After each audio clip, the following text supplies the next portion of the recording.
апам үчүн же атам үчүн деп tutsa ошол кабыл болобу дептир. Негизи Ханафи мазхабында ата энеси тирүү турган болсо, негизи болбойт. Ал эми ата энеси дүйнөдөн өтүп кеткен болсо, кармаса болот деген пикирлер бар алымдардын. Ага себеби далил муттафакун алейх, имам Бухари, имам Муслим риваятын хадиси бар. Мен мата ва алейхи сиямун сома анху валиюху. Эгерде bir adam dүйнөдөн өтүп кетсе, мойнунда орозо кармоо милдеттенмеси калып калган болсо, анын атынан валиси орозосун кармап кое берсин дептир.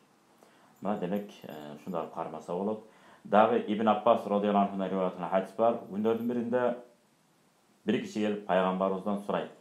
Менин атам, энем өтүп кетти эле, инна умми маатат дейт ба, энем өтүп кеткен эле.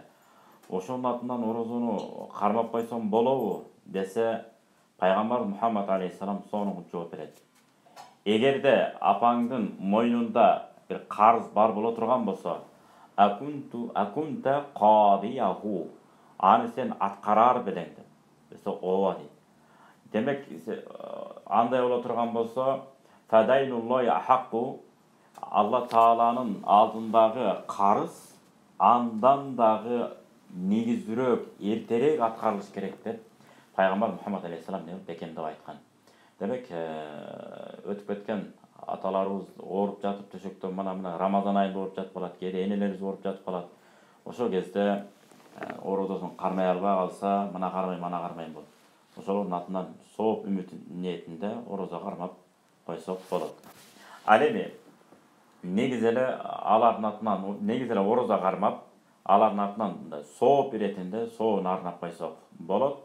Ал боюнча имам Зайлаидин Бадай Санай деген китеби бар. Өтө мыкты китептердин бири Ханафи мазхабы боюнча.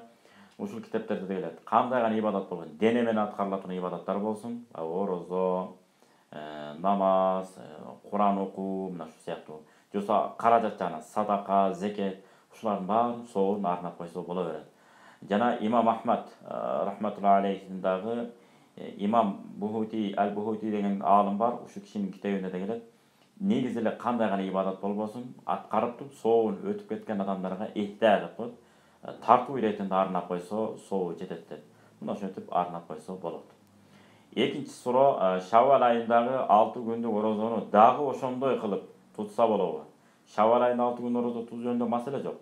Ошондой кылып дагы ата энемдин атынан мен кармасам болобу, эгер алар тута албай калса дептир.